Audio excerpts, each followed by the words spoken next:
I now call to order the Downtown Community Task Force meeting of October 16th, 2025. Staff, please call the roll. Thank you. Member Thompson? Here. Member Ondersek? Here. Member Mayer? Here. Member Von Huen? Member Vargas Smith? Member Reed? Member Coyne? Here. Member Collins? Here. And Member Varjane is not present. I do need to say that we do have a member participating under AB 2449. So when we take votes, I'll be asking him a couple of questions. Okay, so you can go ahead, Chair. We want to excuse. Is there a motion to excuse Member Varjane? So moved. Second. And that passes. Oh. Oh, all We'll in have to favor? do we'll have to do a voice roll call vote, sorry, All in- because we have a member participating remotely. So I will start with Chair Thompson. I just need you to, where's the list here? So I'm Disclose, yeah, disclose that there are I'm- no individuals 18 or younger present in the room with you. there are no individuals 18 or older, right? Or Yeah. 18, yeah, over the age of 18, sorry. Over the age of 18 with me. No. Correct. Okay, so we'll take a roll call vote. Member Thompson, Aye. Member Yes. Ondersek, Aye. Member Mayer, Aye. Member Von Huen, Member Vargas Smith, Member Reed, Member Coyne, Aye. Member Collins. Aye. That passes unanimously. Member Varjane is excused. Motion passed. And then page 2. So then we go to staff. Please read the DCTF meeting procedures into the record. Yes, thank you. Meetings are conducted by the chair in accordance with the following procedures. The chair of the DCTF directs all activity during the meeting. Any item on this agenda may be continued to a subsequent meeting.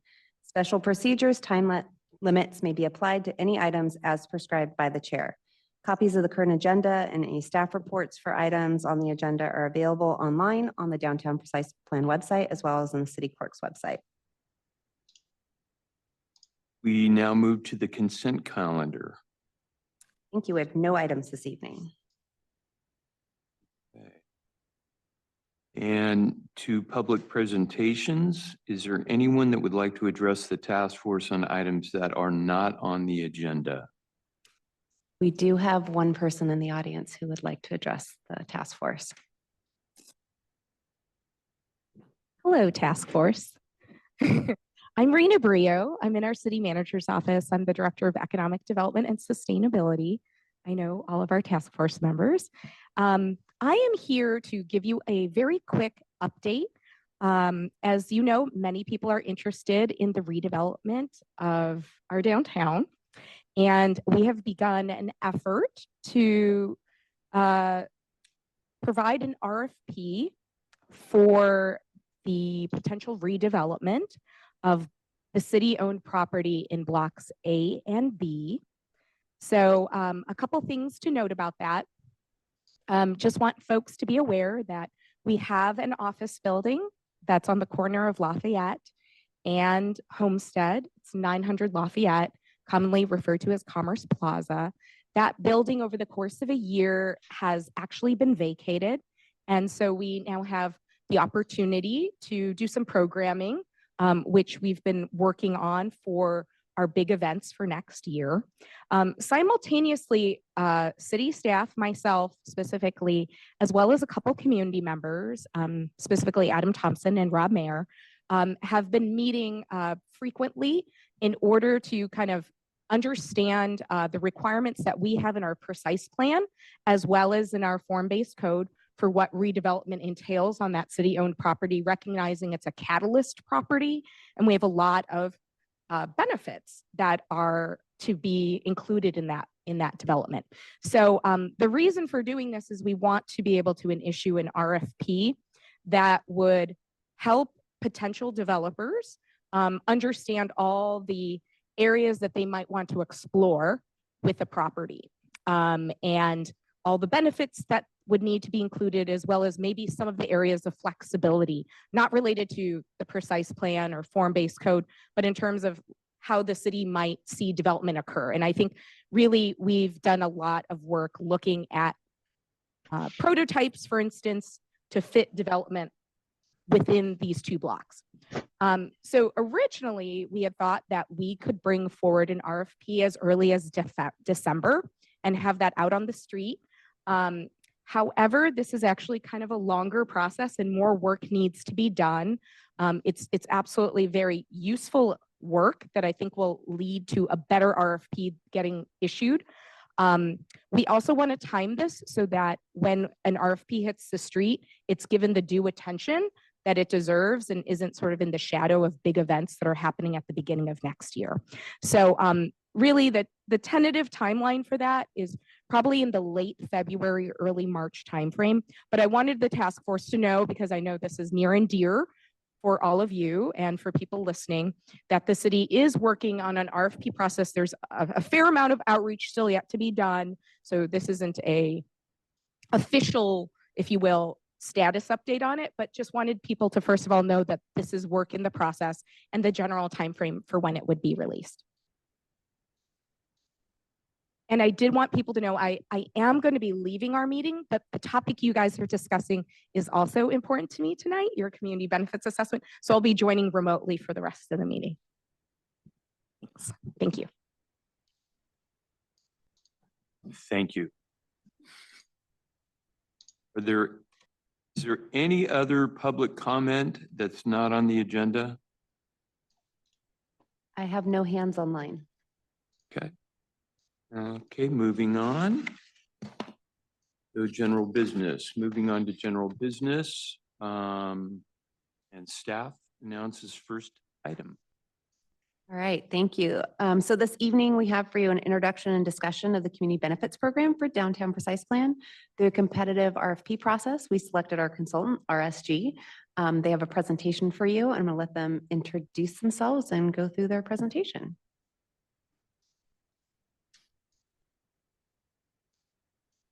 If you want to, yeah, that's fine. There's not a clicker. Actually,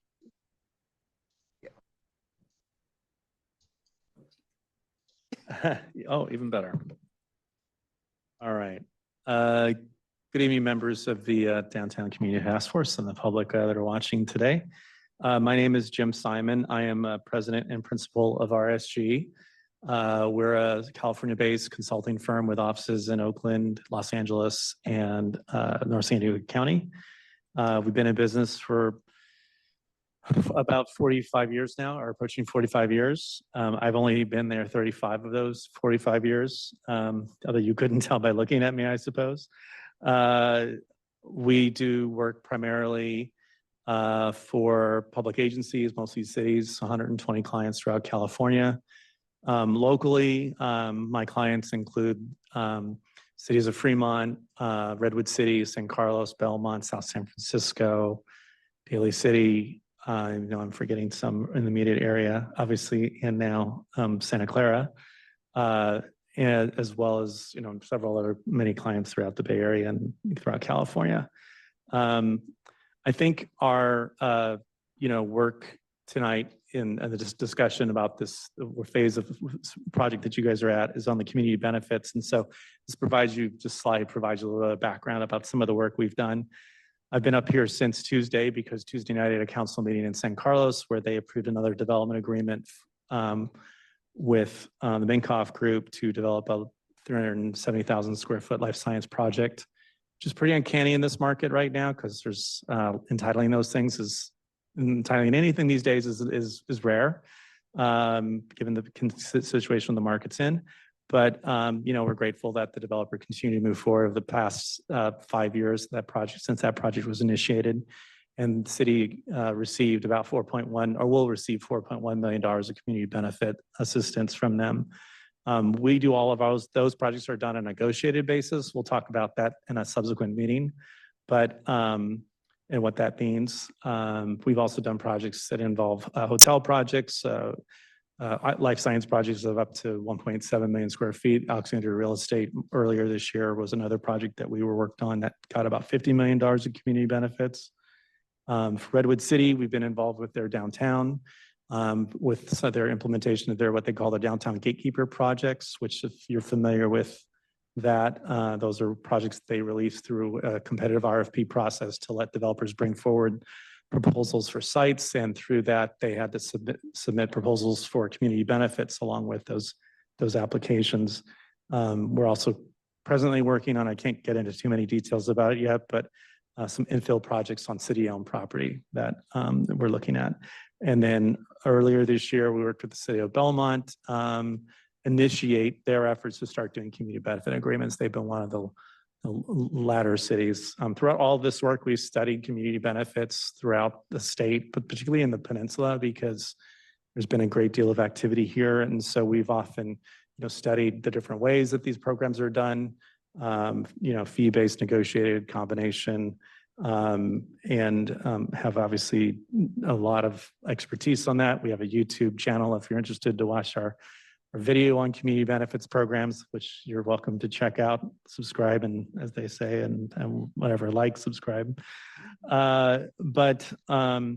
And we've presented on the topics at events like CalEd, which is the California Association for Local Economic Development, and the APA annual conference in Riverside last year. So we have done a fair amount of community benefits work.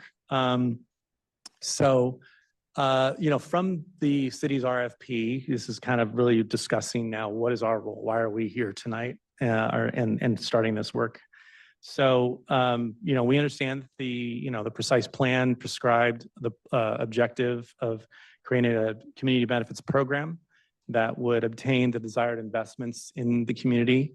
There was an outline of those projects, and we'll talk a little bit more about those tonight, in exchange for either height and or floor area ratio. At the time, there's been discussion about a fee-based program to be put into place. A fee-based program means that applicants would have the option of paying a fee in lieu of providing on-site community benefits or project-based community benefits. They may be off-site in some cases, but that's the mechanics of what was kind of laid out in the RFP. Our process, which pretty much follows what was in the city's RFP, is project initiation, public outreach. I think we have 3 task force meetings. This is the first of those that we'll be having throughout this process. There's a couple of community workshops that'll occur later in the process as well. An economic and financial analysis, looking at what the cost of such a program would be and for the prescribed or the identified community benefits that this city is seeking, as well as ways in which that could be applied to different types of development that occur within the precise plan area. And then developing documentation to sort of implement that. That would be the sort of rules of how the program would work. Addressing things such as if someone chooses to pay a fee or not pay a fee, how does that translate? What happens to the fee revenues that's collected? And ultimately, how do we make sure that the projects that are anticipated get built? And then ultimately, that'll be brought forward to public hearings with the Planning Commission, City Council, and then adoption of the actual program. Some of the key considerations to doing this work is to reset to the current market conditions and then do a forecast of what build out might look like. Anytime you're looking at prescribing any kind of a fee-based program, you have to sort of know what's the quantity of development that's anticipated. Obviously, the precise plan as a form-based code did not prescribe a total cap on that, but there are some guidelines that we can pull from some of the representative documents like the CEQA study and other things, and we've been looking at that, for example.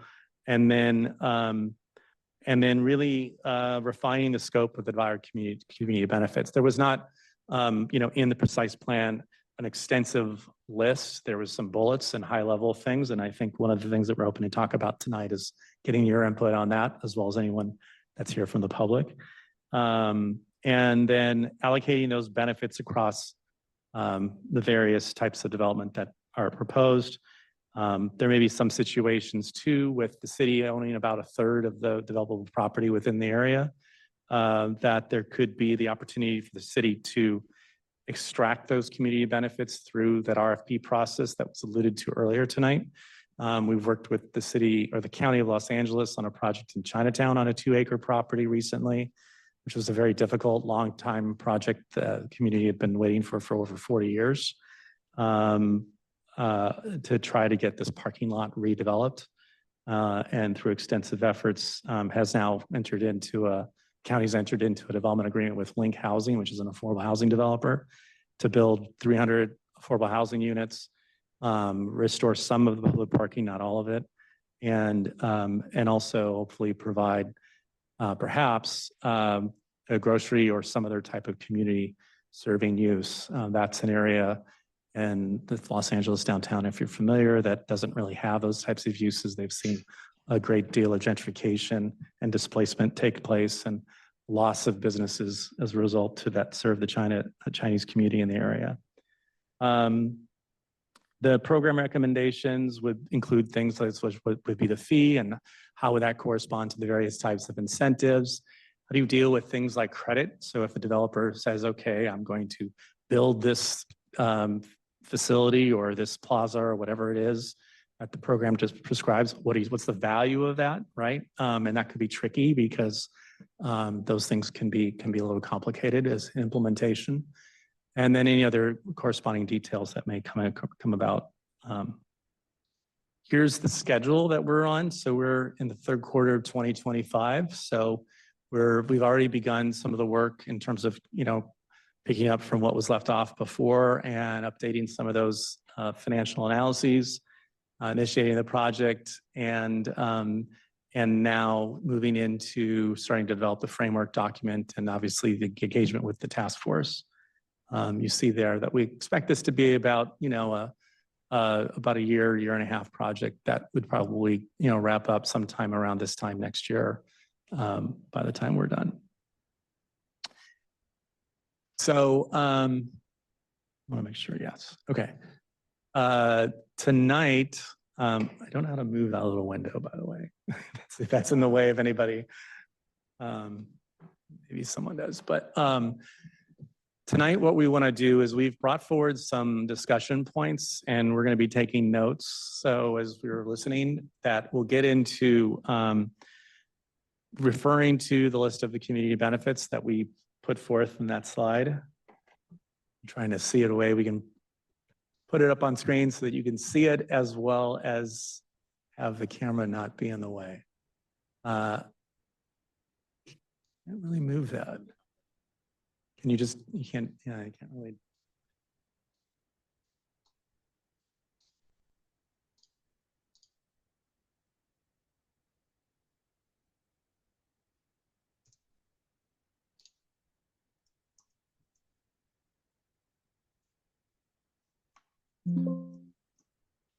That might work.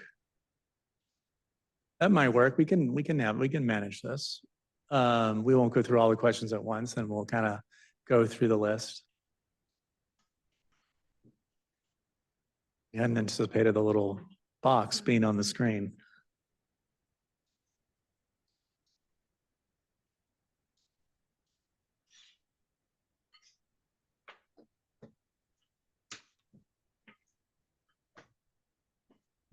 Oh, that's interesting.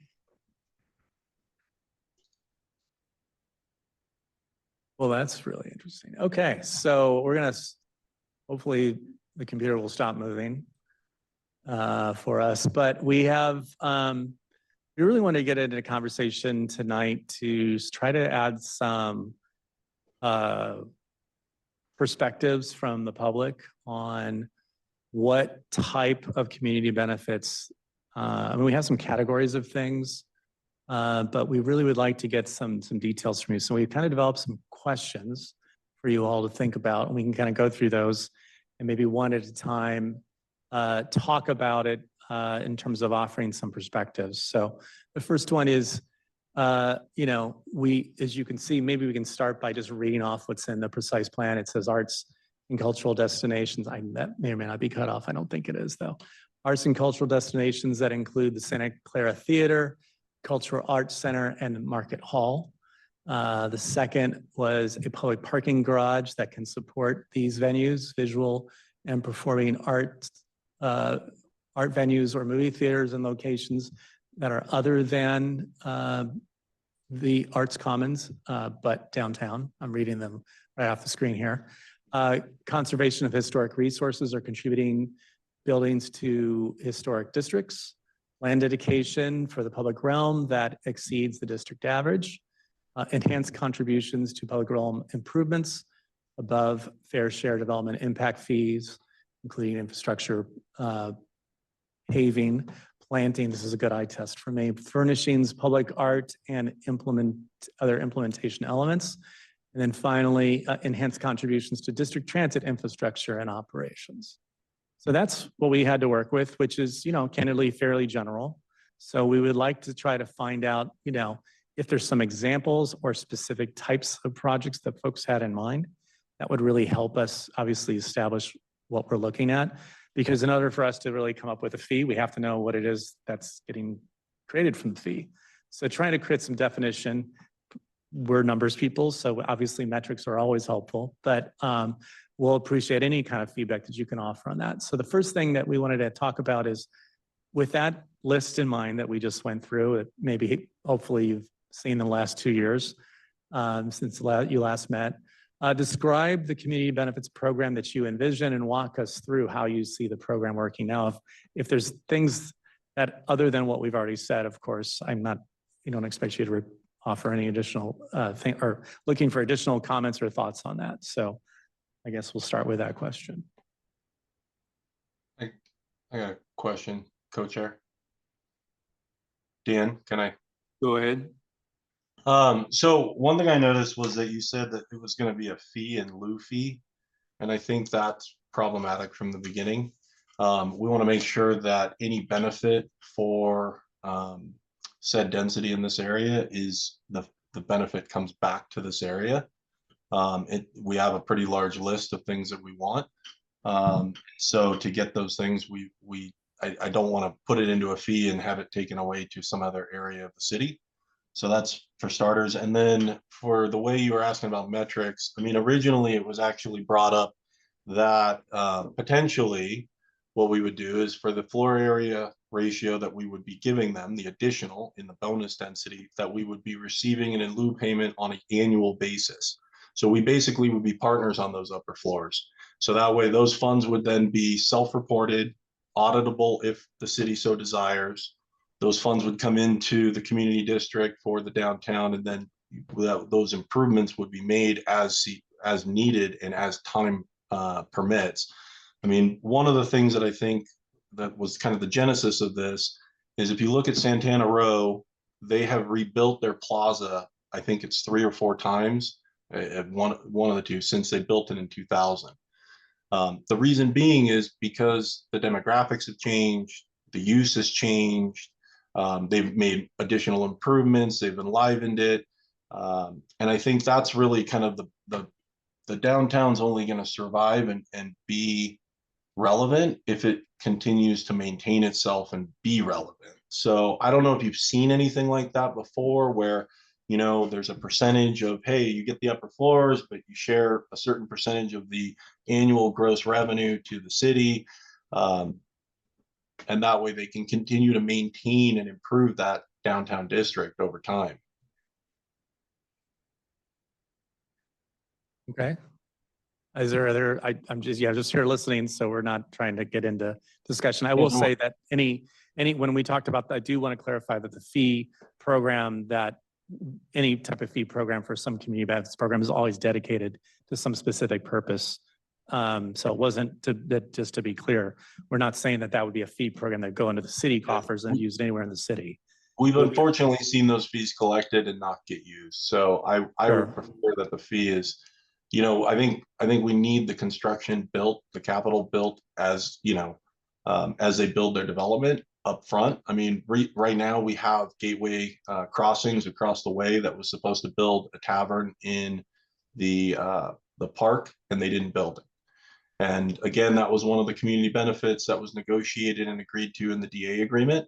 And ultimately the developer chose to sidestep that and has yet to build it. The park's built, they got their housing built, but they haven't built the community benefit portion. So it is a deep concern, and we've seen issues with deferred benefits in the past, and so we want to make sure that the benefits are realized with the development successful. So Can thank you. I follow that up?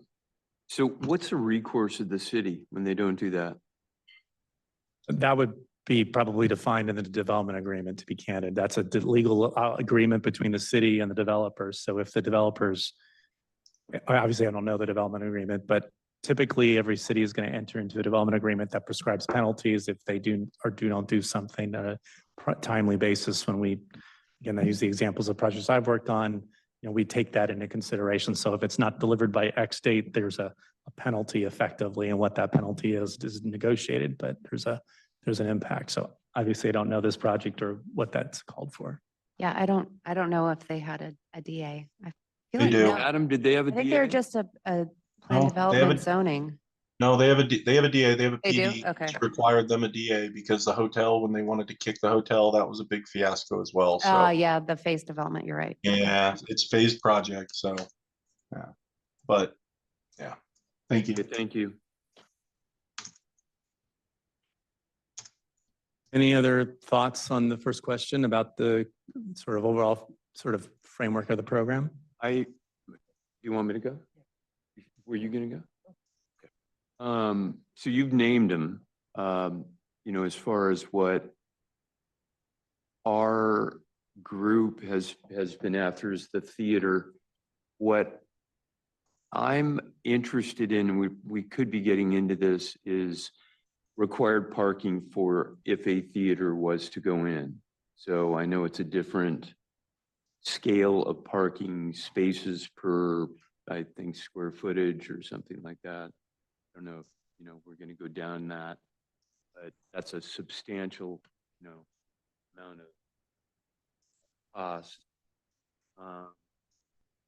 Also architectural facades. So the theater, we've got, I belong to the group that, began this crazy effort.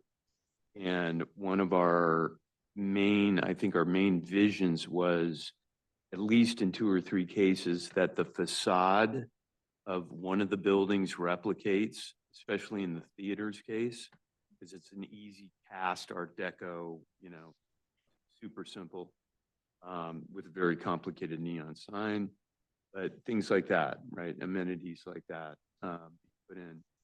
And then the last one is very complex and would take a meeting in itself, is relief for the retailers below.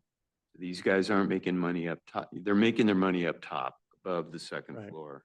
Is there a way of helping out the retailers below so we get a full set of This is a common question these days. Let me tell you, I've been asked just by another city in the peninsula just this week, that very same question. So, yeah.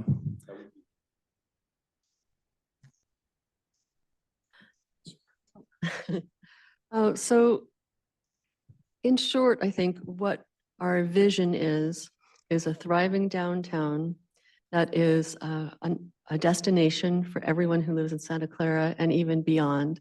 That there's something iconic about it, not just the theater or the art center, but there's lots of placemaking.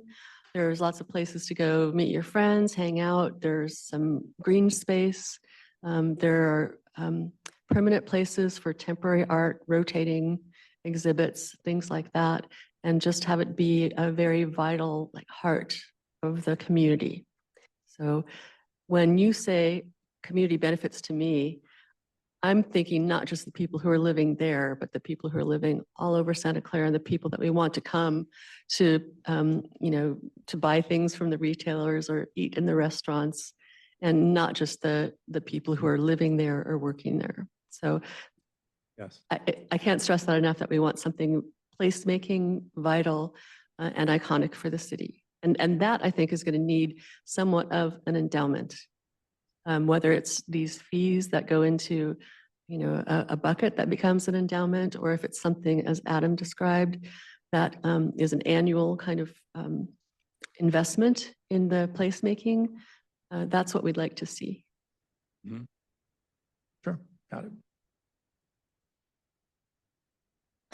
I just want to reiterate that when we started this committee, one of the very first things we said is we want to place it to destination that's 18.7.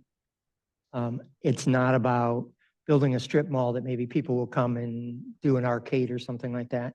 The basis of this discussion was it's a destination that'll be supported by the buildings around it rather the other way. So I think that's been very important to this committee as we've gone along. We don't believe if you build it, they will come. We believe if you have a destination with things to do for all Santa Clarans, as Deborah said, for families, for the university students, for the community, that's what we're looking for. We're not, in my opinion, we're not looking at let's pull people from San Francisco or Oakland. Let's take care of our community. What does our community need? What do they want? So as we look at this, and we've gone through this list before, that public accessibility, physical spaces, you know, a gathering place where people feel comfortable just to come and spend time. If they shop, if they live there, that's great, but it's a place you feel comfortable coming to. We've talked about the art center and the parks and the galleries. Those things are very important. So some of that retail space could be pop-up galleries, could be things that draw people there also. We talked a little bit about the public aesthetic projects.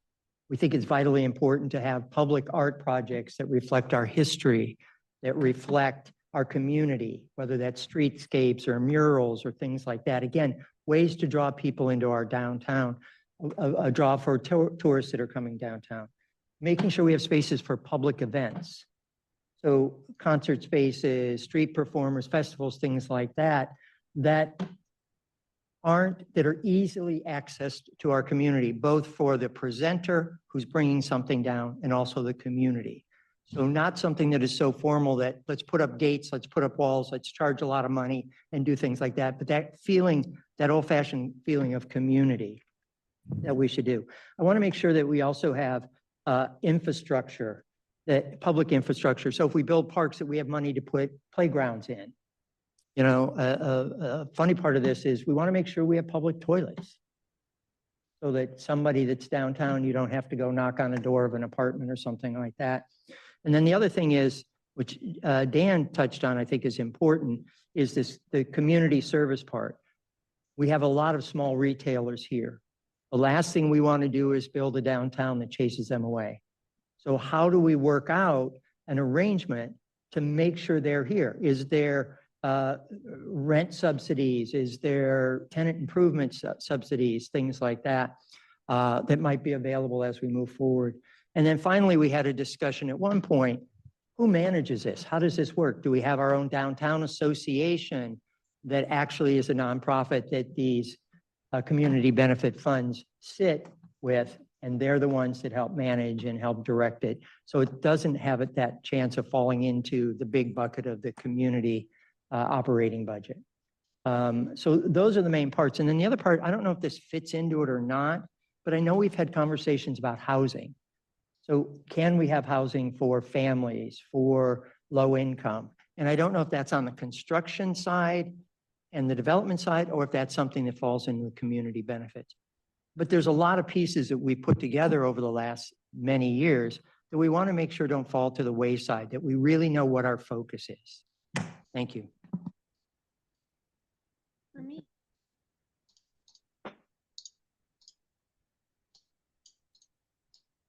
Guess I don't project that much. All right. A lot of the things that they mentioned, you'll see we're all interconnected about. I'm going to for 7 years, I've been doing a parade in downtown.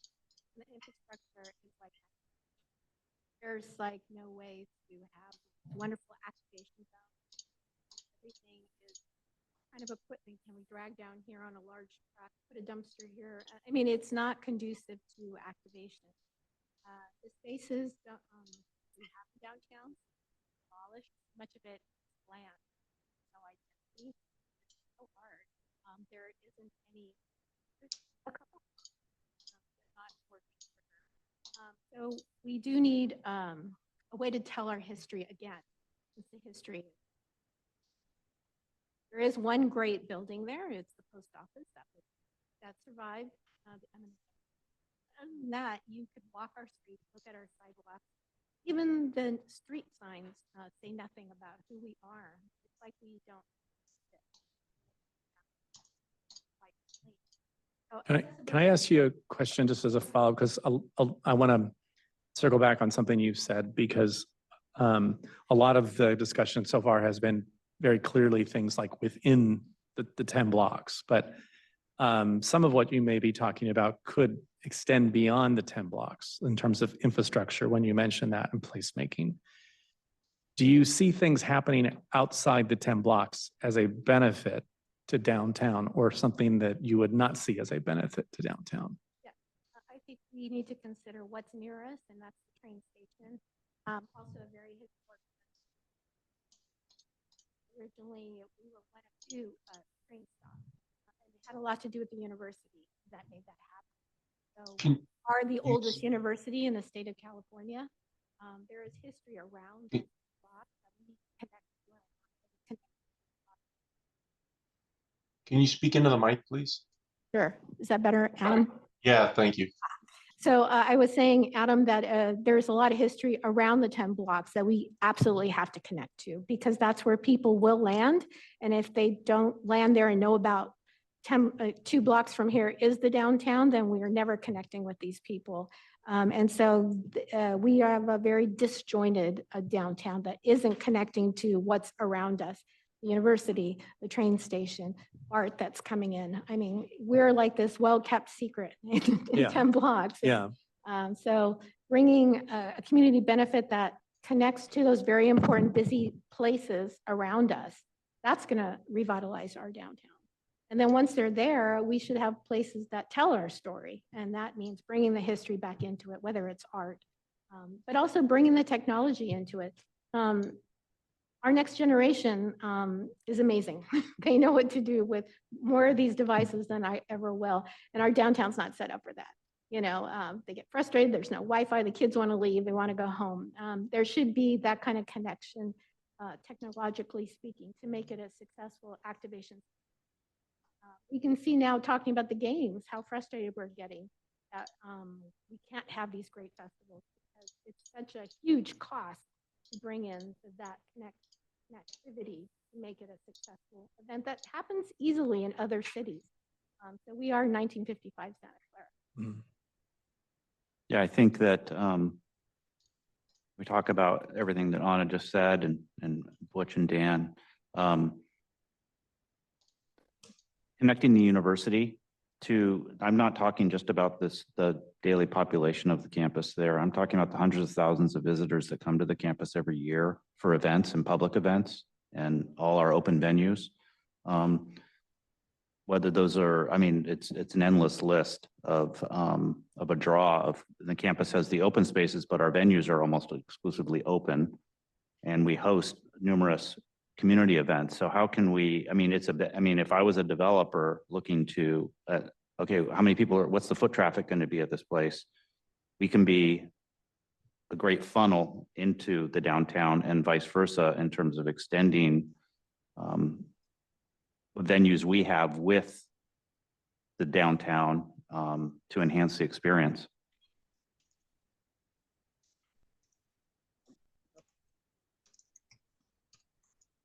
So when you said the 10 blocks, like outside the 10 blocks, if you, from an urban planning standpoint, the last 8 years has taught me the original folks who planned this knew a hell of a lot more than anybody today, no offense. What they did to connect the 10 blocks are things like light poles, you know, that were the exact same going down Benton Street to the train station. And there's still, I think, out of 50 of them, there's probably 4 left, 2 are at the university. These Art Deco, you know, lampposts that we should recreate and connect, you know, the downtown to Santa Clara University, to the station area plan that's being done right now. You know, things like that, Mhm. where you look down a street and you just see that connection. Yeah. One idea.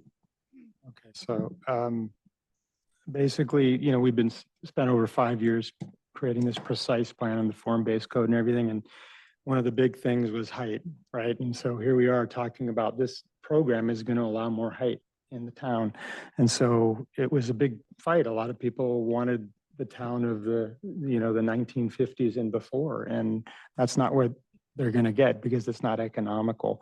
So I kind of concur what Adam said is that, for example, right now you do in lieu fees, let's say for a parking garage, it's a one-time fee and you're done. But somebody that gets those extra floors with getting rent through history and through time is benefiting long-term. And it would be great to capture that. And so like Adam said, that we're partners over the long haul. It's got to be fair, obviously. We're not trying to take advantage of anybody, but that our finances are going along as theirs are going along. Like we're getting money continually. It's return on that give, right? We're still getting more for it over time. And so that's important to me. And also making sure we really, whatever is said in terms of how the benefit, is written financially, that adjusts based on economic conditions. It can work for us and against us, but we want it to be fair. We don't want to be stuck with, oh, well, this rate is so low and we're 20 years down the road, nothing. So getting to one of the most important things, the form has all been taken care of in the form-based code as good as we can.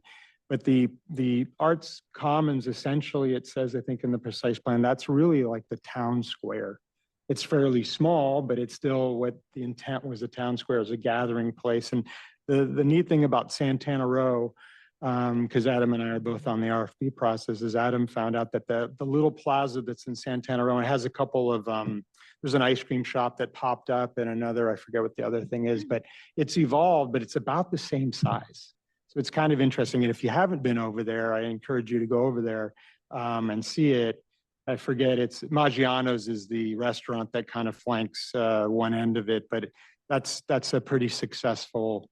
I wish it was bigger. It feels a little cramped. They packed a lot in, and I think I haven't been there in a while, but that's a good, just reference point of something that, you can look at. But yeah, I'm trying to think if there's anything else that comes to mind. I know we talk a lot about these things, but it's there's obviously big things that are going to make a greater impact, and then there's smaller things that maybe will evolve over time. Like there is a precise plan or a specific plan, sorry, that's going on with the station, the train station. That's 200 plus acres, and several of us are on that committee as well. So that's going on there as well. But I am worried. I don't want the money. I just, given the history of the city, where someone pays in lieu and it doesn't go on the property, right? We need as much bang for our buck in this location to catalyze our downtown, because, so that's enough said for me. Sure. Yeah, I mentioned San Carlos, was one of the places I work in, and they've done a lot on the community benefits side. They've also created a child care linkage fee, was one of the few cities that have done that in the area. And the good news is they've been collecting a lot of child care linkage fees. The bad news is they haven't built any more child care centers. So it's like sometimes the challenge of getting the fees, right? Because, cities aren't exactly in the business of building child care centers. So you do have some of those challenges to a fee-based program and collecting revenues. But all good points. So I don't think we've heard from Matthew yet, though. I will try not to repeat. I think that captured well from folks. I think just the big picture, I think that we talked about is that we're trying to figure out how to build a destination. And that's a challenge. We talked a little bit about interaction outside of the space. I think a lot of it is how do people get to that space that we've created that's going to be great for everybody. One of the things, I think I said it, but I've heard it from a couple other people over the years, is part of the question that we've been working with is, what do we have to do to get what we want? And I think there's a pretty good understanding of the outlines of what we want. And the question is, and this is part of your task, if you accept it, which I think you have, is what do we have to do to make that real? It's really great to see the kind of evolution of ideas. Believe it or not, we're a very tight-knit group, but we haven't, Brown Act, unless I've been the odd one, we haven't been coordinating. So I think some of it has developed over time. But I think the point is, how do we get those resources to sort of function in that space? And you talked about the risk of fees sitting in an account waiting for that other 70% that they need to actually be spent. Good point. I think we're also conscious of the fact that this is a difficult market, and I think that's part of the inspiration. And so there's a hope that we can understand how to continue to invest in the long term. One thing I would say about the list is I think we recognize that the parking garage really important to the art space. It's also really important to the rest of the space. That the reality is to have enough people in that space is going to require us to have a place for them to park. And that's been pretty critical to downtowns in Santa Clara. And so it's both acknowledging that there are big events that need to be accommodated, and we're going to have to reuse those. Good news is we will be. Challenge is figuring out how to pay for that. I would raise one more thing that Butch alluded to. I think the question of the housing has been really important. I have been an advocate for making sure that this space is a place that's accessible to everybody in the city and people who work there.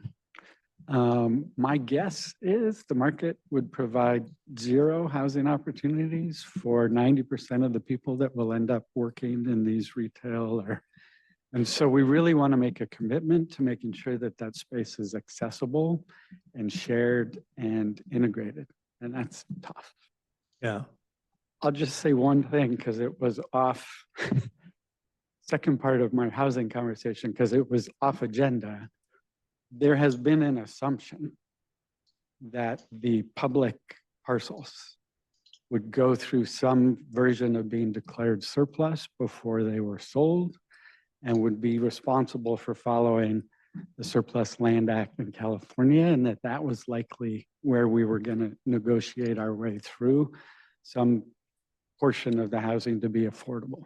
So I don't know what's expected in the RFP. I know some folks have been involved. I don't know if the intention is to declare the land surplus and follow the law, or if there's some other way that it's being thought of. So the reason it's not on a list is not because we didn't talk about it. It's because we sort of assumed that was going to be solved in a different way. But I think the intention of making the space accessible to folks that don't otherwise have the means to have access to it's important. Right.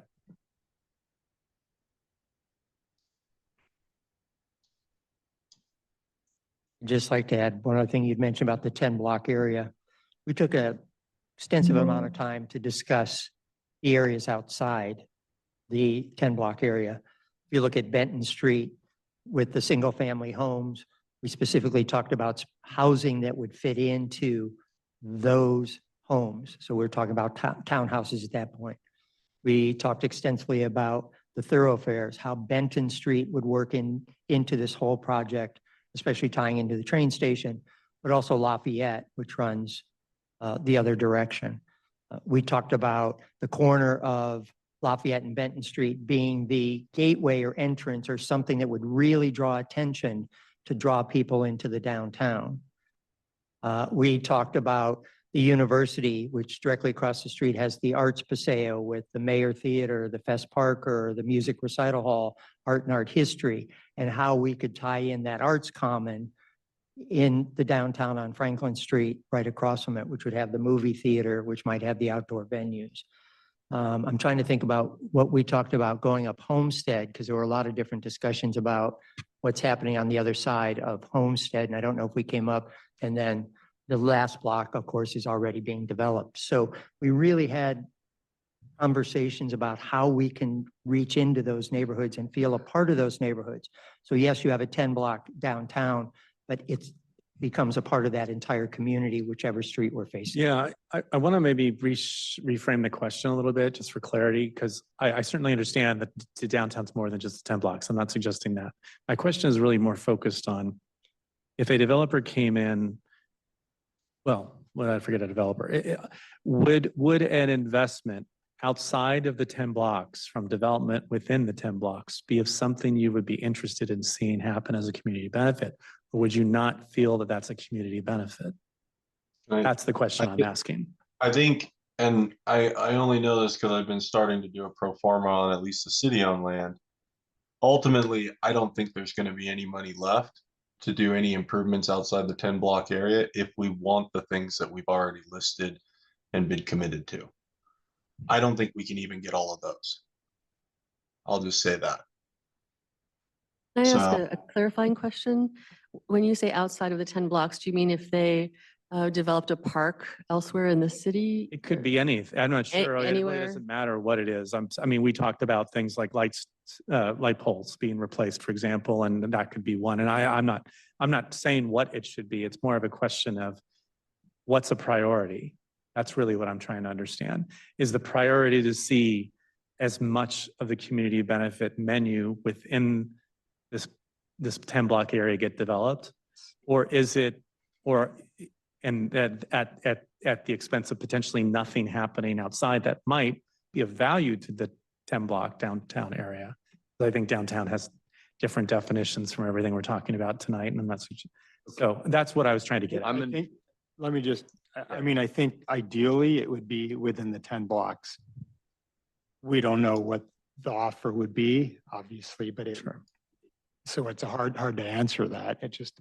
I'm just trying to understand priorities. That's why. Yeah, I would say the downtown, catalyzing the downtown is the priority, It's just, it's like the soul of our city has been ripped out. Yeah. For 60 years, spirit and soul. It has to start again. It's been hard enough. This is how many times have they had a precise 12 times, 7 times? So this is, so it's no pressure. Yeah. But do your creative, we love creativity. I think the city has needed creativity for a long time. And so we're looking for you to push your limits of creativity. I know finances is finances. I get it. Yeah. But just in terms of protecting us and protecting our, giving up this density. Right. Well, where priorities come into play, and the reason why I'm trying to steer you all in that direction in this conversation a little bit is because there is going to be potentially some challenges realizing everything. Yeah. Some of these identified activities, we'll start with the parking garage, are expensive and could take an overwhelming preponderance of the dollars that might become available through redevelopment of the downtown. I'm not just talking about the 2 city-owned blocks. I'm talking about everything. So it could be difficult to achieve all of it. So what I'm trying to get a sense of is there's something here that's more important. For example, if you had, and I'm just speaking hypothetically here, but if you had the sufficient parking garage, you could have an outdoor stage or something like that and still have the placemaking take place. It wouldn't be inside of a building, for example. And therefore the parking garage, would perhaps then, if that was something you were open to, would be very, very important on that list, because the priorities are important to understand, not just from a development economics standpoint, but from a community standpoint, because this fee And the way that the fee program is administered, is going to be written up needs to speak to your priorities, not just the development economics. Yeah, so I'll add on to that. That's good clarification to steer this. For example, the theater. Our first, I'm speaking for myself and Dan, who's really, this is his thing, but the facade is the first thing, right? Movie theaters are challenging right now. We all know that. So, and I'm sure Dan will speak. We've already been talking about this a little bit, about the reality of whether a movie theater would make sense. But the facade can be recreated, and I think that's super important. The parking garage, yeah, I mean, it's super expensive and it takes up a lot of square footage. But it is important.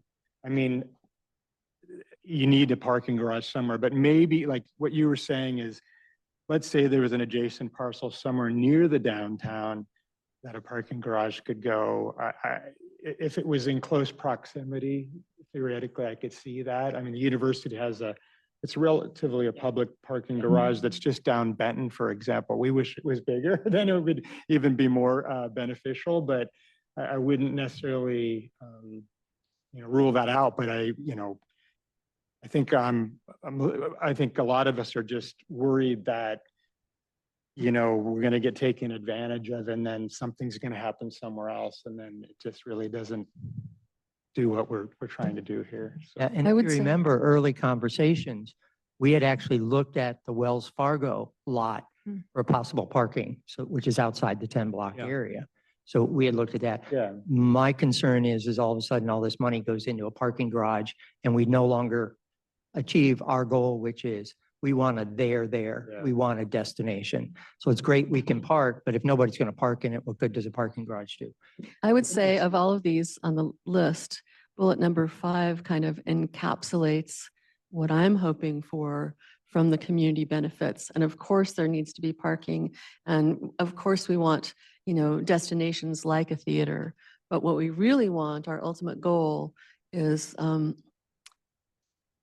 the improvements above the fair share development impact fees, including infrastructure, paving, planting, furnishings, public art, and interpretation elements. I think that encapsulates what we've all been saying.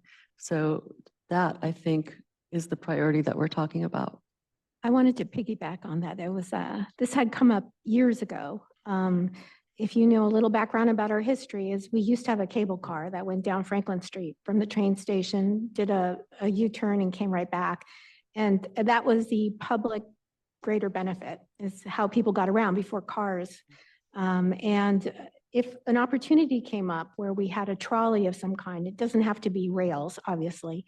We've seen it work very well in other towns, Santa Barbara, Monterey, some trolley system. If they came back and said, we would provide that with you, some kind of connectivity to the train station, maybe through the university, that even talked about that at one time, bringing the train through the university straight down into downtown, that would be a tremendous benefit and maybe something to consider, because now we have a way of connecting to visitors and bringing them where we need them to go. So that could be something that's outside of the 10 blocks that would benefit us. But also, wouldn't you all agree that the arts commons is like, I mean, if we don't have that, all right, that's a huge that's like, to me, the most important thing. If we don't have a town square, yeah, I mean, what are we talking about here?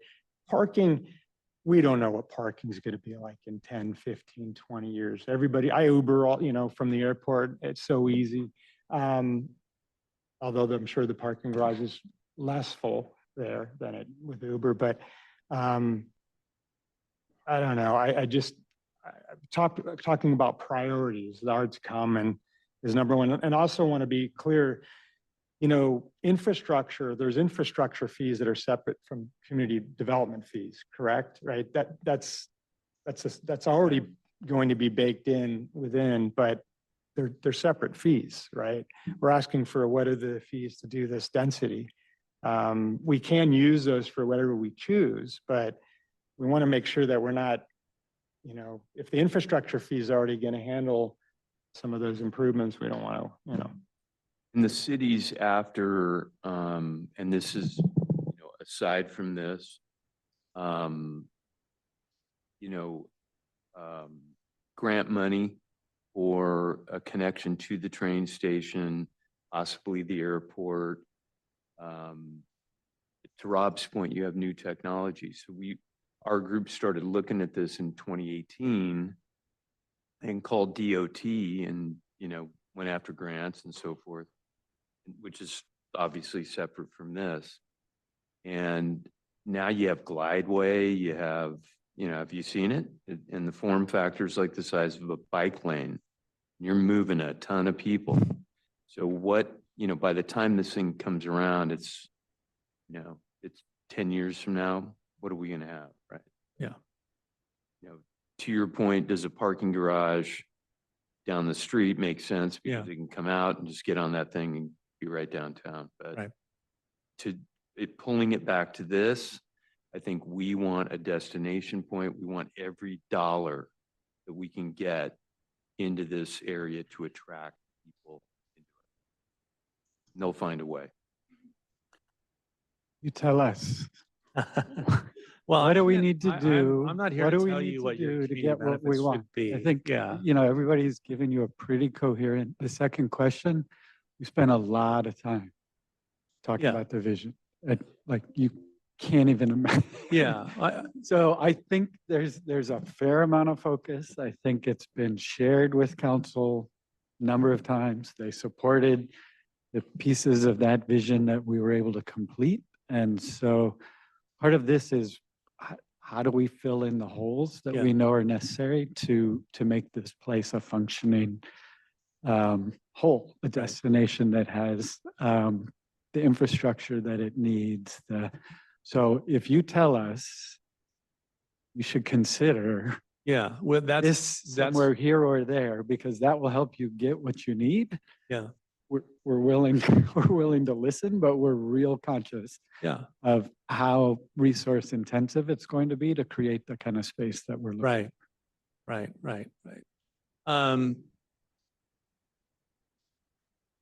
A lot of what we've talked about is touched, a lot of the other questions really touch on things that we've reviewed all of your 41 meeting agenda packets, believe it or not. So we've kind of looked at that as well and seen the conversations and the feedback and the ideas from whether you've looked up in other communities and things of that sort. But the priorities were kind of really something we wanted to kind of drill down a little bit, because that really does help us to think about, what is a community benefit that's most important. When we advise city, and I do presentations on this to city economic development directors and community development directors all the time, I use this example, and I won't name the city.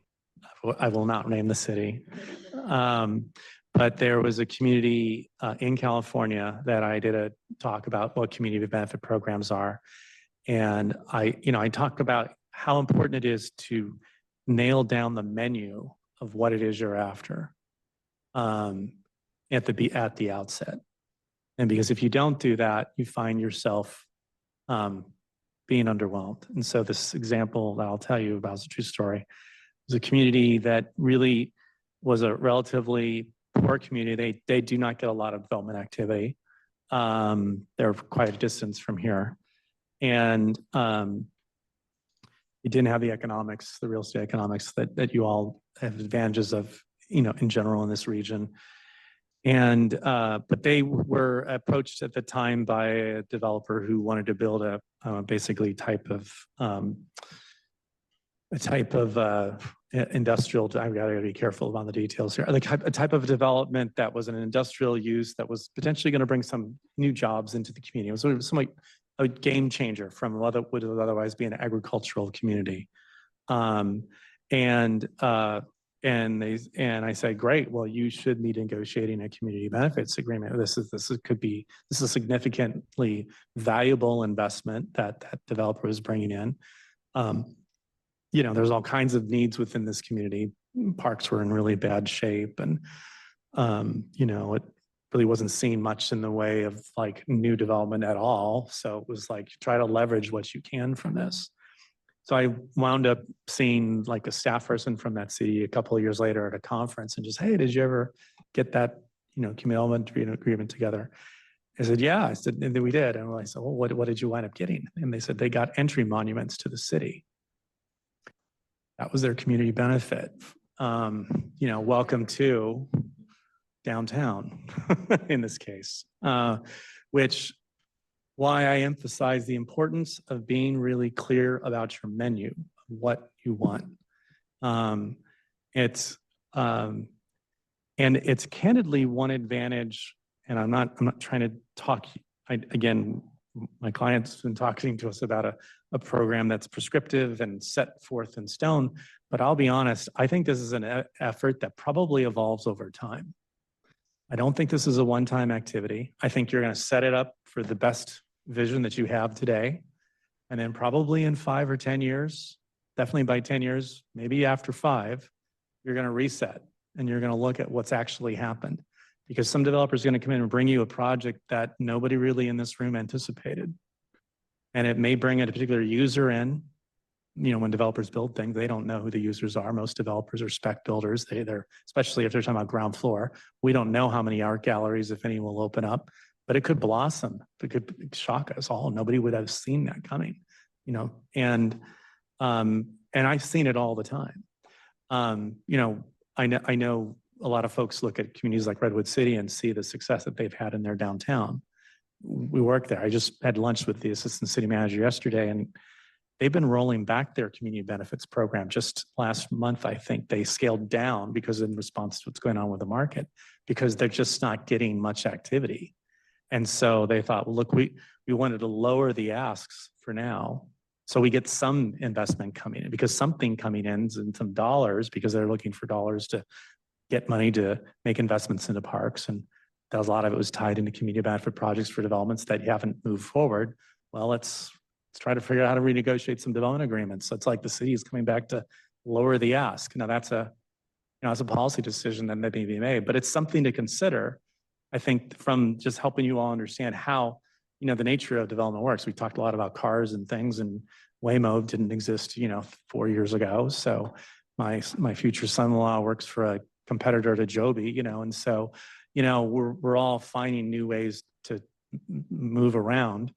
And so who knows, that's a really big fixed cost to build a $65,000 per space parking garage, which just costed one out in Redwood City. So, that's a big nut to crack, and that's a real permanent investment, that sits there for a long time. And if it's not maximizing its potential, you could put a lot of money into that one thing, and then maybe not have been the best thing. Of course, then I understand the implication is then they're all parking on your streets in the neighborhood, which you don't want either. So there's some trade-offs there, some things to think about. But I would encourage you all, and this is probably something we would suggest recommending into our program and for you all in the city to consider, but is looking at this as like this is phase 1, if you will. I mean, it's a program, it's a community events program for this, but it's going to be revisited based upon market conditions. It's going to be revisited based upon what have you. We do inclusionary housing programs for a lot of our clients too. And I've baked into them like an annual review, like it just has this program helped or hindered development. If it's hindering, then maybe we need to tweak. If it's going, too many people are paying the fee, then we need to increase the fee. We want to see the units built. So, it needs to be agile. And, we may be smart people, all of us in this room, but, nobody can predict what's going to be happening in the real estate market in 5 years. Let alone, the next 10, 20, 30.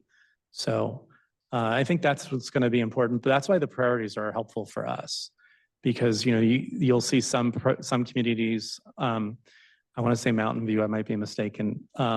They have like tiering structures around their community benefits program. So it's like a tier 1. So you got to pull something from tier 1 and then a tier 2. I can come back with more details on that later, but and so that's a sense of priority, right? You have to pick something from tier 1 and 1 or 2 things from tier 2. So that's a way you give a developer a menu. There are other communities, I mentioned San Carlos, where they've created like the East Side Vision Plan, which is not a codified document, but it's basically a vision plan for what development may look like on the east side of the Caltrain line over to the Bayshore Freeway, and it's primarily all industrial, and it's going to be very different over than as you started to see if you've driven up the 101. And so there, you know, the list of community benefits is pretty general. It directs developers that we want to see you bring in projects like this. And candidly, what happens is the developers typically will bring in a list of improvements that, you know, candidly as consultants and staff are thinking, okay, yeah, on-site open space, we kind of expect you to have that. That's not really a community benefit. You know, 642 Quarry, which is a Presidio Bay Ventures development that's going to get developed, has a pickleball court that's going to get built into the project. It's going to be publicly accessible. They got exactly 0 credit for that. It was negotiated with the city in terms of how to do that program. So, you know, that's a great amenity for a part of the city that really has relatively few amenities of that sort. There's creekside improvements and things of that sort. We had prescribed this goal to build a cafe, very prescriptive, like, you know, kind of goal that was in the East Side Vision Plan. Okay, well, you get one cafe built, then does everybody going to build a cafe? So it's like, you know, sometimes again, that agility of that community benefits program has to be, you know, work with the market. So we have one project that's agreed to bring in a cafe. It's going to be a net loser for them for a few years. We gave them essentially credit on their, you know, essentially pro forma, if you will, through you know, through what their cost of their community benefit contribution, and put a value to that. It's about $500,000 to put in a cafe. They got a $500,000 credit to build that cafe. That might not get them very far. We'll see how it does, and hopefully it works. You know, there are going to be other examples like that. So, but again, the agility, because, you know, your vision may change over time too, you know, depending on what form of art really works, you know, and what form of, you know, land use planning, you know, actually starts to gel together. The good thing is, I will say, is you do have ownership of the properties. That is, you've got, and the ownership that you have is actually fairly sizable in terms of, it's not tiny little quarter-acre lots in a few places. That's a game changer. That is something that very few communities have. Can I ask you, we've got, for example, the theater and the Cultural Arts Center in one of our priorities. So would the theater actually be a community benefit, or would we find a developer to come in who wants to build, you know, a theater? And that wouldn't be subsidized by the community benefit, right? That would be up to the developer to build the theater. I got to be careful because I'm not involved in the RFP process. So I don't want to speak for the city's RFP process. Yes. There are limits to what the city can ask for in that RFP.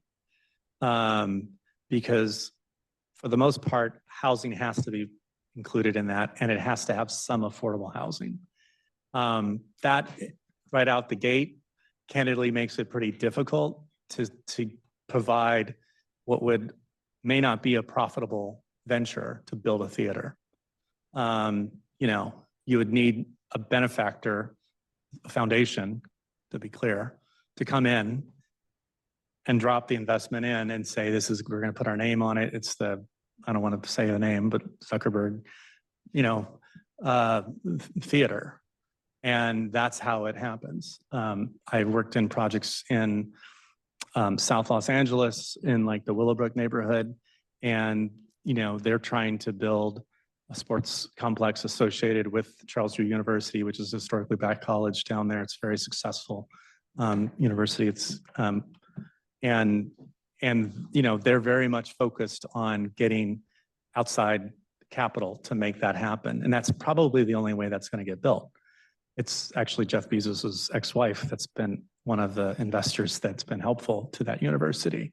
So it is going to take something probably like that to make that happen, and probably not going to come from development. Got her number? Anyway, I think everybody's calling her, but it might be difficult to do it through the development process is my answer though. On that. There's two theaters. So I think the theater you're thinking of is the 300, 400 seat, you know, it's got to be 60 feet height, you know, the seat. The chains that are making money right now, can you hear me all right? are the 50 to 100 seat theater, 1 foot riser, can fit it in 25, 30 feet. And if it fails, which is what I think your initial point was, if it doesn't work out, it can revert to retail. So that's the difference, right? If you build a mega Shell. theater, Yeah. performing arts theater, just one screen, like one big theater, maybe 2 others, on top of that. That's not the format that's making money right now. It's the Alamo Draft House, one large theater for Black Panther or Marvel or some crappy movie like that that brings in a lot of people. Then you have the 50 to 70 seat, theater that pulls together. If you pack those in, you make a lot of money. Develop. Well, would it that's be a community benefit? the point is they'd have to format. So they're coming in for the housing. They want the money on the floor 2 up. We have to figure out, to them, the benefit is we're going to format retail. That is depending, on Right. And then the question, would be, what's the value of that if a developer's coming in to do that and that type of thing? So.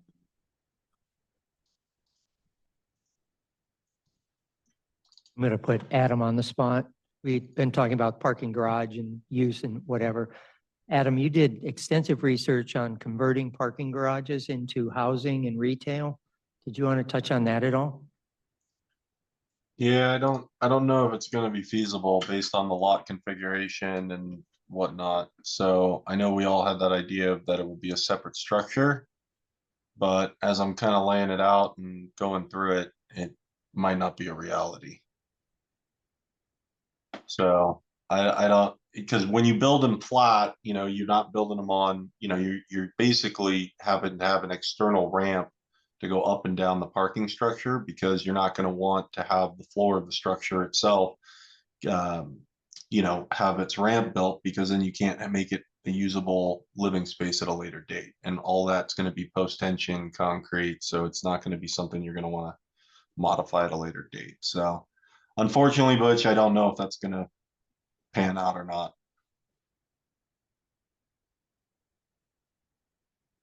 You were talking a little bit about being dynamic as we move forward. Of course, it's dynamic. I had an opportunity to work in the city of next door, the big one. I won't use their name. And 2 projects that I sat on the committee for. One was a office building that was multi-story, and the agreement was made that they were going to do community benefits, and part of that community benefit was a public art project. What the corporation did is on their 14th floor conference room entrance, they put a beautiful painting on and said that it is accessible to the public. So we're considering that as community benefit. The second part of it, which was a big one because I'd spent 18 years in downtown San Jose. When the light rail system went in, the city of San Jose built this beautiful mall in the center of downtown. It was supposed to be a Santana Row type. Failed miserably. It was, 3 blocks, 4 blocks long. They ended up turning it into a server farm in the middle of downtown. Part of my concern is, or my priority, and I'll go back to what we said originally, the initial statement was we want a destination and a there. I don't know how we protect ourselves to make sure that all of a sudden the theater isn't closed down and become a corporate headquarters or performing arts center or the park. I think, Rob, you said it right. I know Santana Row because I was a part of those discussions. That park was a lot bigger. And as they developed Santana Row, it got smaller and smaller and smaller. It still functions and it's great. If you go by there, I was just there, it's packed. So we're trying to figure out, we're not the experts, but we're trying to figure out how do we protect this destination, this there, this sense of community, this community who want to have community. And I don't know how we do that because this is a dynamic project that moves forward. So if there's any advice, and because I've seen it not work in the Mhm. past. Yeah. I'm cognizant of time, so I don't know what your time for these meetings go, but we've touched on a lot of the sort of priorities and themes.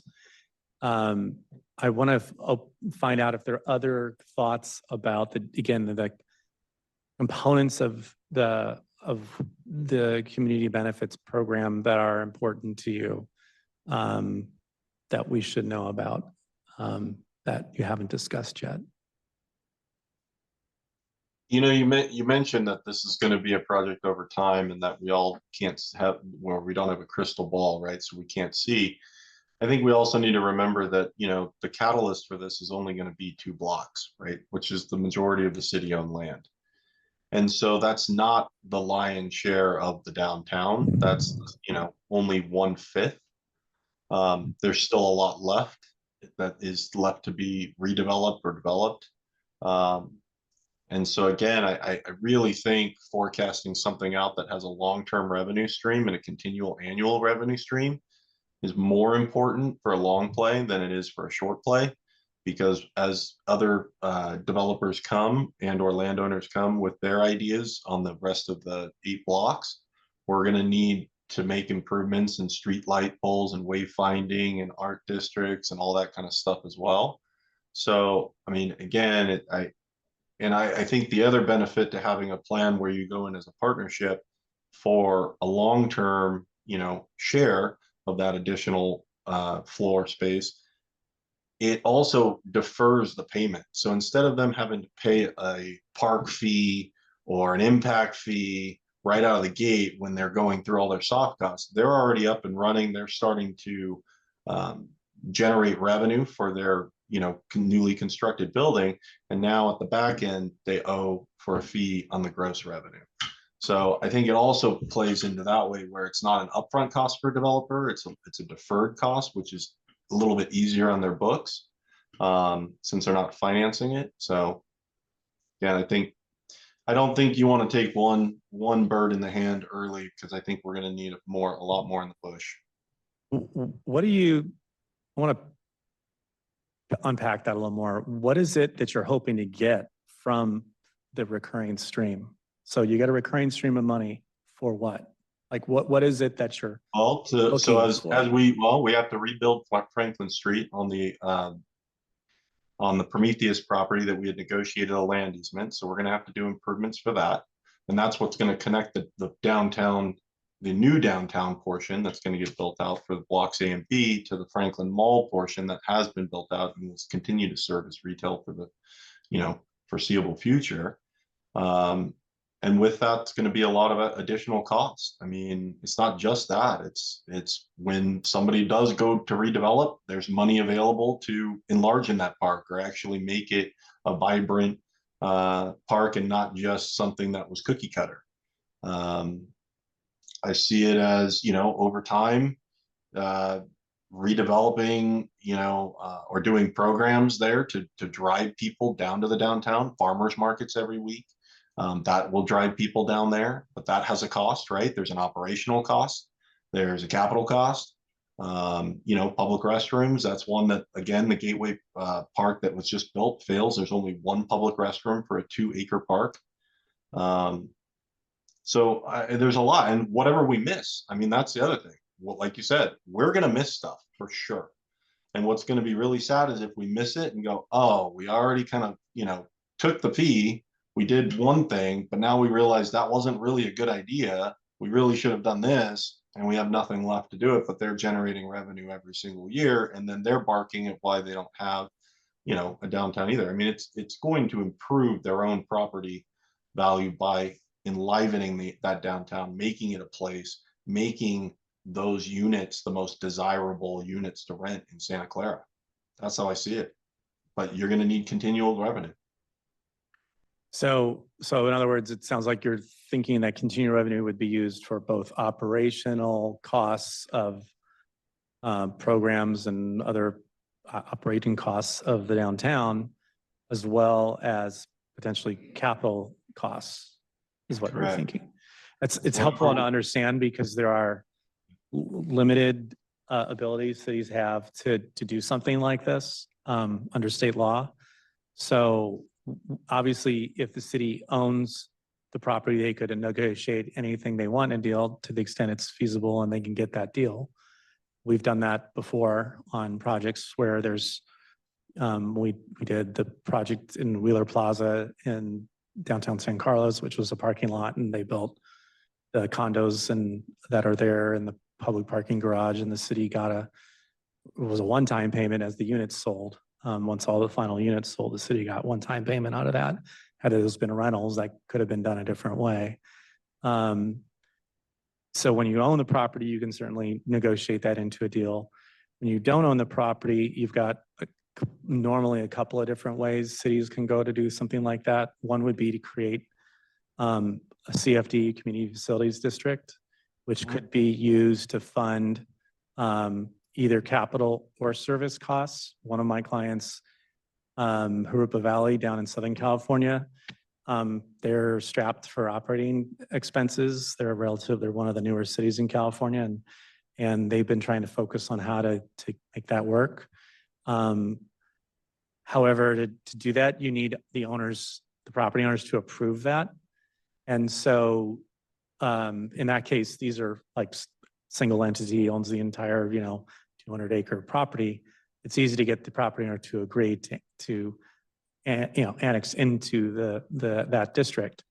If you don't have site control over the whole area, you would basically be asking a developer to annex into the district as a condition of development, which may have a couple of challenges. One is that scale may not be big enough to get a significant amount of revenue stream from it because of the small scale of how development's going to get paced out over time. And then there's legal issues associated with like what a 218 district, what a community facilities district can do. And then the third option would be like an improvement district, like sometimes property-based improvement districts, bids, business improvement districts, which can do a lot of like the types of things that you're referring to in terms of providing services, and that could work as well. But again, it would take all of the owners or the majority of the owners or businesses to vote today to be into that district, and they may not necessarily all want to be doing that. So then you're only talking about a small portion of the area, and again, what can you do from that small portion? So it could be difficult to get scale, but we can kind of look and run those numbers and see what it would look like. I think, to that point, I think Franklin Mall would be very difficult to do. Obviously, there's a multitude of owners in there, but for the other 4 blocks in the center of downtown, it's 3 majority owners. Right. Prometheus, Swenson, and the state of California and Santa Clara. So again, you'd be able to get potentially 6 of the 10 blocks, probably under an agreement with only really needing, 2 adjacent. I think the state has its own issues and it'll work itself out. I don't think it's, but the other 2, it's not like we have to go and whack-a-mole with 50 different, landowners. It's a few large, well-known developers, landholders. So I think it is feasible. Well, we did this in San Jose. We started a BID there, and we did it as a graduated scale. So the large property owners were charged more. The small mom and pop restaurant was charged a nominal fee, all received the benefits. And as businesses grew, their fees grew also. So it worked very well. The San Jose BID with the Downtown Association is a very large organization that runs downtown, does services. And I know that type of project. Yeah, works. my point is more scale. If this is going to generate enough, even 6 blocks, if you'll get enough, how much we're actually talking about. Yeah.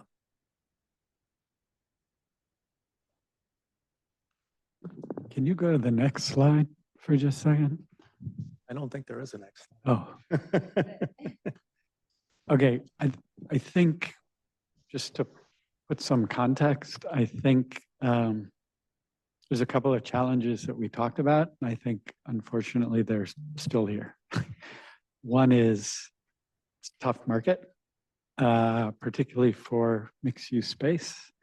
So that's hard. The other is we're all optimistic. The market's going to turn at some point. Cycles tend to do that. And so one, we want to support stuff happening. Two, we don't want to miss the opportunity to create public benefits in the future. And I think the value goes up as it sort of aggregates in the space. So the challenge that we had was, as you said, sort of what's the tipping point and what is the best mechanism? And I think we recognize that if it gets built now, and it's a huge piece, then maybe at this stage we're getting less of that public benefit that we might get if it had been built at a later time, but we want to facilitate the construction. So the question of how do we capture that future potential is really important. And I'm not sure we had a great, I mean, I think as Adam's describing, there's a couple of different ways to do that. You've talked about them.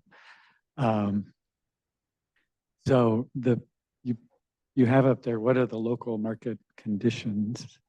I think we're all confident that this is going to work and going to be great. The fact that we own a bunch of the parcels to help shape that future, as you said, has a big impact. But that's really one of the challenges, is how do you design a long-term program for a current moment that's going to facilitate development, but to potentially on the scale that you're just not going to get Yeah. another shot at it again. And so tell us what we need to do to get what we want. Yeah. Okay. Yeah.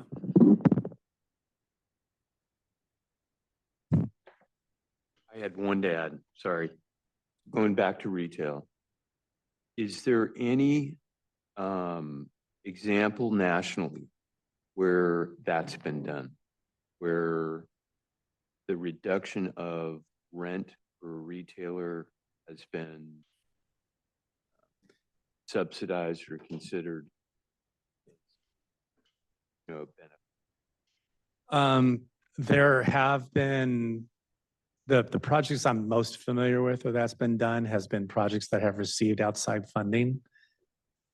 So in Little Tokyo down in LA, there's a nonprofit organization that's Little Tokyo Service Association, and they have been a sponsor behind a project that was originally called Go for Broke, but it's basically a mixed-use development with ground floor commercial.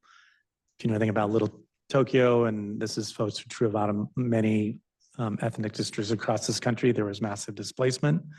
In their case, obviously in the 40s, and then the second wave has been gentrification, which has pushed a lot of those businesses out. And so the developer is city marshaled with the developer numerous outside resources for which candidly this community might not be eligible for. New market tax credits, foundation assistance, and others to bring back in some of those displaced businesses that have maybe moved to East LA or other Boyle Heights, I think in particular, so that they could basically get subsidized lower cost rents at around $1, $2 a square foot, comparable to what they were paying at one point in time. And that's how that particular project, it's under construction, is designed to work. But it did take, cash. Now, again, I think at one time, I think the community benefits that you were considering were in the area of about, $76 million or something like that, I want to say. I'm sure that's a bigger number now. But, so it's a question of how much of that portion, how far does that go? How many tenants does that get us? If it's going to be art space, what's that rent going to look like versus if it's sometimes a commercial revenue generating space, what does that look like? As I mentioned earlier, somebody was talking about like the incentivizing of occupancy and even developers building mixed-use buildings right now, particularly around cities are no longer allowed to prohibit ground floor residential, which was something that, you know, was being done. So now it's kind of, in a lot of cases, we're trying to figure out, well, how, we don't want residential on the ground floor. So how do we incentivize the developer to build the commercial on El Camino Real, for example? And so, you know, candidly, the tools that are out there are not tools you're going to love to hear, but they're things like reduced parking. So that's in the opposite direction of where you want to go because you want to build parking. So basically, the same thing you see with a residential development. You know, density bonuses allow it to build more residential density in our exchange for building and filling that commercial. Less parking requirements, you know, instead of so many spaces, a less amount of spaces. You know, the economics are what they are. Also being more flexible about what's considered a commercial. It could be maker space, for example, or something like that. Maybe that's something that's not for, and I you know, maybe not allowed in a particular city zoning code. That would maybe work on a ground floor, maybe not otherwise be allowed, but maybe could work in this area to activate it. So at least it's not a storefront with a, you know, something on the window and that's it. So, you know, those are the types of incentives that we're aware of that are out there. They're not great from a standpoint of like placemaking, because again, you're trying to bring something that you have two challenges here. You're trying to create an asset that attracts people to the downtown. And I'm hearing, and I'm not trying to put anyone on the spot here. I'm hearing that's the first priority. And then secondarily, to make sure that that has long-term staying power. So it's not just like works for a year or two and that's it. That long-term staying power might be, again, the production of like parking and other things that are, you know, costly, but necessary to make it really work long-term. So, yeah. We're in a little different market than Little Tokyo. So Mountain View does have a couple of specific plans that have, it's not really an incentive, it's kind of a requirement that goes into locally serving retail. I could dig those up. Yeah. I'll just tell you as a caution, right, Mountain View has the highest rents in the county right now, and that area is not moving. People are backing out of projects because the market is tough, even if you're the strongest market in the county, and they want a lot. Yeah. Now, you know, do you hold out and wait for the market to turn to get what you need in that space, or do you prioritize the current development to kick it off? So I'll just say there are costs or asking for more, but we are a much stronger market than Little Tokyo, and I think we probably have more capacity to use different leverage tools to address that. Yeah. Again, particularly if the starting point happens to be publicly owned. Right. But you do have to build affordable housing on that publicly owned land now. So don't forget. The state's got you on that one now. So, okay. Anything else that you all want to share? How do we organize this conversation? I think We've all been taking a lot of notes here. So, you know, you've gotten some substance and you've got some process. You talked about tier 1 and tier 2. Part of the reason we kicked this down the road was we couldn't figure out exactly how to price these pieces in a way that would make them sort of commensurable with the value of the additional height. But I think we did come up with a list of like things.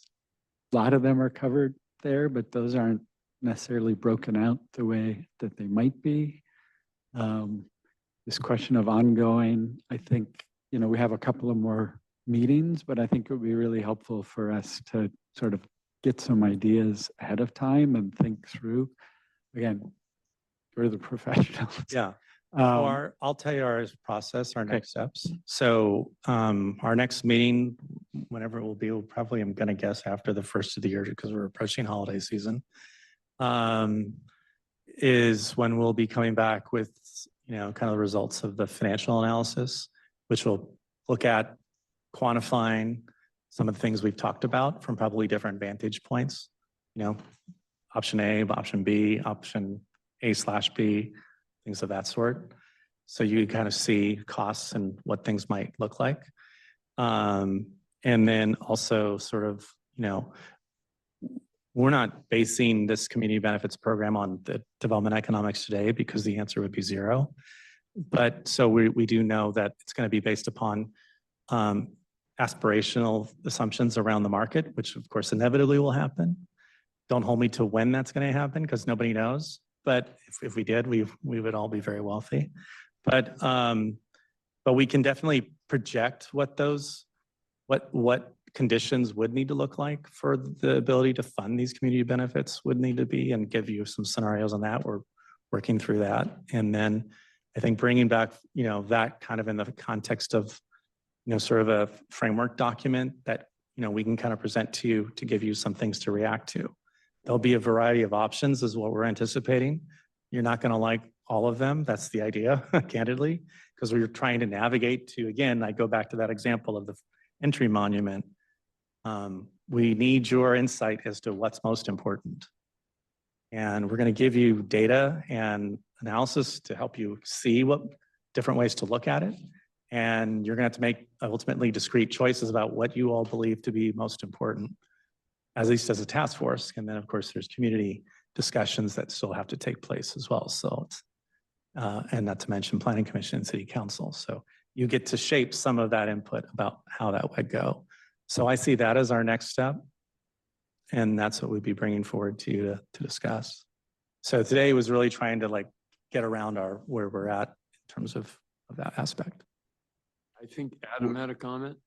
Yeah, thank you. So when you run the financial analysis, are we going to be able to see that ahead of the meeting? Because it would be good to understand kind of where you are, and even some of your guys's, suggestions, because it would be good to digest them ahead of the meeting so we can come in with, specific questions and or, suggestions. I don't see why not. Yeah. Perfect. That'd be great if we could get that a couple days, at least maybe even a week ahead of whenever we schedule that meeting. I'll do it. Yes. Thank you. It still blows my mind, but this task force does homework in a way that I promise you've never seen before. So you would have actually had a meatier conversation if we had these questions ahead of time, because 3/4 of us would have spent the time to think through it and write it down.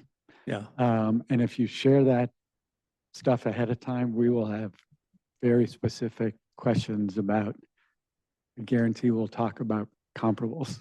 Well, So I'm here's the just good telling news, you that Matthew. You can direct any thoughts you have or anyone else from the public or in the committee to Leslie, and she'll be sure we get them. So we've got Great. plenty of months to do that. just wanted to share. Yeah. And so, yeah, this is our introduction meeting. So we're here to say hello. That was my main thing. I wanted to do more than say hello and say nice to meet you. So wanted to kind of get going and get started on this because I know you are antsy and anxious to move forward as much as we are. So we're looking forward to it. Tim, can I ask you a question? Have you all walked our downtown and checked it out and saw We the? just had dinner at the Thai restaurant for the second time. You did? Yes. You went to Jasmine Thai and got a feel for the. We've been here in town two or three times already. So Oh, good. You seen the parking lot? which one? Exactly. We do have a lot. Yeah, we parked in one of the parking lots.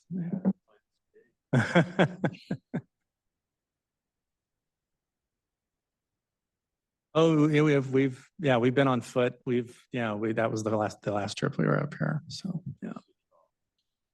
Yeah.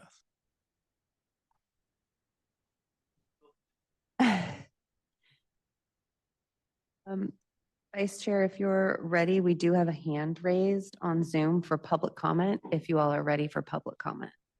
Okay, and there's public comment. Go ahead. I think someone on the, Actually, go ahead in the chambers first. Oh, in chamber? Their hand just went down, so let's go with the chambers first. If anybody got online, scared. would like to comment during public comment, please raise your hand.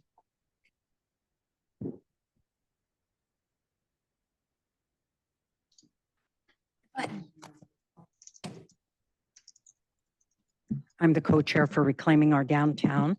And I want to commend everyone first for keeping Santa Clara's true downtown vision alive. I used to dread hearing the word Santana Row. We're going to look like Santana Row. But actually, if you go down to Santana Row, it's exactly what we want in our downtown with one exception. We don't want the tunnel vision with the tall buildings, all the same height with the same architecture. That's the only difference. We want the liveliness, the fun, the activities, and the art. We want all of that in our downtown. I do have a question tonight, and it is for the University of Santa Clara. We now have 2 Santa Clara University executives sitting on the Downtown Community Task Force, albeit one sits as a resident instead of Santa Clara University executive. In past meetings, we were told that the university was waiting for the city to show its commitment to the downtown before making its own commitment. Now that the city is moving forward with the downtown RFP, expected to be ready by March of 2026, my question is Santa Clara University now committed to developing its parcel on Block A? And would that commitment include participating in or partnering through the RFP process, or does the university plan to develop independently? That's it. Thank you very much. Hi, Mary. So the university currently, I know the answer that the committee and the task force would like. The university is not going to enter into a joint development project on that parcel. We're certainly open to ideas, though. If a developer came along and had an interest in the A and B plots, including ours, we're certainly open to that. And the main reason is we don't know what our long-term future will be there. It serves a purpose right now for academic use. So anything that we would do would be, if we did it, would be prioritized in support of our academic mission. I mean, that could be housing, it could be an academic building. In terms of a joint development project, I don't see that happening. I know that's what a lot of people would like, but we're certainly supportive of the project, and there's a lot of other ways that we can bring value to the downtown by working on ways that we can connect the campus to the downtown. And what we bring is we bring the people as well, plus what we've done on Franklin Street and want to continue to do. So the short answer is we don't have the final answer now because we're in the early stages of doing our master planning effort for the next 5, 10 plus years. And I just don't have an answer for you exactly what's going to be on that parcel in the future, but we are certainly interested and willing to talk if opportunities are presented that include that parcel. Okay. Thank you. I do have 3 hands online. We're going to start with listed as test, which I think might actually be Rena. You can unmute and speak. Hi, can people hear me? Yes. Hey everyone. Yeah, no, loved hearing everyone's comments and thoughts. I think the thing that I've been wrestling with is that we have state law that supports added height through density bonus law, waivers, concessions, all sorts of things like that.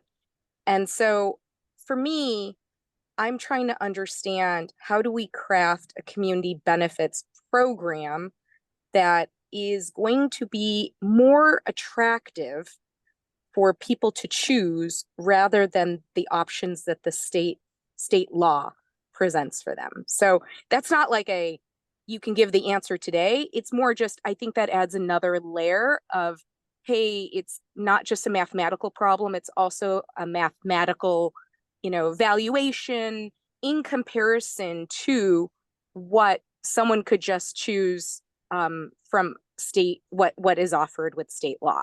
So I just wanted to share that as kind of like an added complexity to how this community benefits program would need to be designed. Could I ask a question to that question? Sure. Or to that You're the statement? vice chair. Hey, Rena, Hey, does form-based code still preclude that? In other words, so no. Yeah.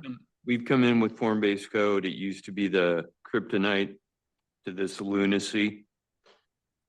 No, actually it's not kryptonite.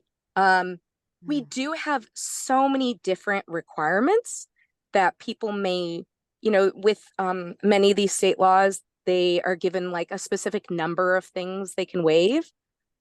So it's possible that they will waive certain things, but not like they wouldn't be able to waive all of them, but they may be waiving the things that we care about, and they may come in with a level of affordability that gives them the right to have height beyond what we have zoned in. So it's more about how do we create a community benefits program where somebody is willing to give us the benefits in exchange for height versus like taking off the shelf what the state has allowed them to do. And that there's a trade-off for them. And it's usually levels of affordability or percentages of affordability of the project. So it is trying to create a benefits program that people will choose versus, the state. But no, Dan, there isn't anything about the precise plan that precludes people from utilizing all those state regulations. It's just that usually they are, you can't waive everything, right? And we do have just so many different requirements that just by the sheer number of things we have baked in that, we'll get a lot of what we've asked for, but we may not get the things that we know are really important. Thank you.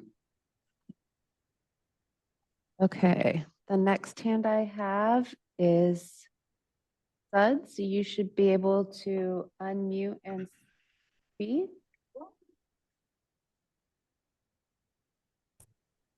Okay, great. Can you hear me? Yes, we can. Thank you. Okay, perfect. I think this is a very unique location that's different than other downtowns because we're right next to a university. And we have all those students that want to, have ice cream and activities to do in the evenings. I really like the idea of flexibility and periodic revisiting of the community benefits program because, it's clear we cannot predict the future. We don't know what's going to happen with retail and parking and stuff. I really want to see a strong role for public art. Someone mentioned Santana Row, and I love those mosaic lizards that kids climb on all the time. And of course, the ice cream is a big benefit. I'm trying to figure out how we would spend the money for the community benefits program. I would like to see it spent on programming of events. And then the question is, are those events going to be student-oriented or kid-oriented? So just some food for thought. Thank you. Thank you, Suds. All right. We have one more hand online. Donna, you should be able to unmute and speak. Hi. Hi. Hi. Dan asked a question about what other places across the USA are doing. And just to let you know, downtown Kansas City offers specific incentives and programs for businesses located along the streetcar route. In October, the city just rolled out a major grant program to fill vacant storefronts and support local businesses with a special emphasis on properties along the downtown streetcar line in preparation for the 2026 FIFA World Cup. So that's very current and right along a what Santa Clara is facing with their challenges. And I thought you should know that, and you can always Google it. It comes up if you want more information. But thanks. I look forward to this. Thanks, Donna. Those are all the hands I have online.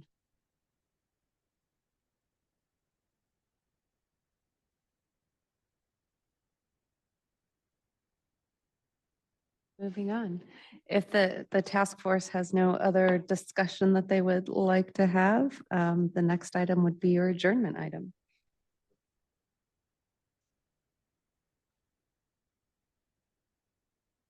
So moved. Second.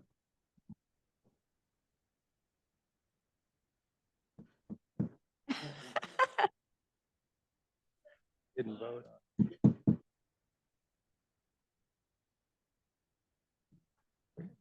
Meeting is adjourned. Thank you all.